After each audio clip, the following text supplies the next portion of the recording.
আসসালামু আলাইকুম রহমতুল্লাহি ওয়া বারাকাতুহু। দেশের বাইরে যে জায়গাতে দেখছেন সকলের প্রতি শ্রদ্ধা রেখে স্মরণ করছি। এই পৃথিবীর যেদিন থেকে আমি বুঝতে পারছি যে আমি একজন মানুষ, ওই দিন থেকে আমি অন্যায় অপরাধকে প্রশ্রয় দেই না। অন্যায় অপরাধের বিরুদ্ধে রুখে দাঁড়াই, অন্যায়ের বিরুদ্ধে প্রতিবাদ করে যাচ্ছি। তো বিশেষ করে দেখেন, মানুষ হয়ে জন্ম নিচ্ছি, মৃত্যুর স্বাদ গ্রহণ করতে হবে বাধ্যতামূলক। মৃত্যুর হাত থেকে কেউ বাঁচতে পারবে না। তো হয়তো কার কখন কিভাবে মৃত্যু হয় একমাত্র আল্লাহ রাব্বুল আলামিনই জানেন।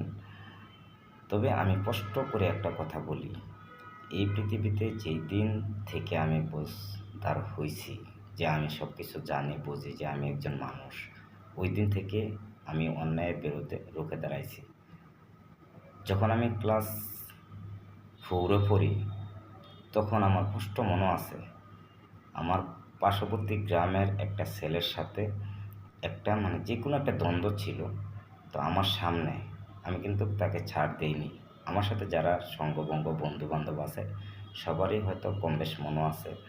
ওই দিন থেকেই অনেকেই আমাকে নিয়ে অনেক মন্তব্য করতো, ভাবতো যে সে অন্যায়কে প্রশ্রয় দিবে না। তো বিশেষ করে আলহামদুলিল্লাহ 64 জেলায় এমন কোনো জায়গায় নাই যে আমাকে কেউ চেনে না। তবে আমি কখনো কোনোভাবে অন্যায়কে আমি প্রশ্রয় দেইনি, দেবও না। কে কী বলছে না বলছে এগুলোর শোনার টাইম আমার নেই।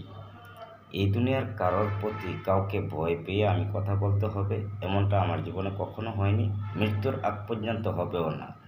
তো বিশেষ করে আল্লাহকে বাদে এই পৃথিবীর কাউকে আমি পরোয়া করি না।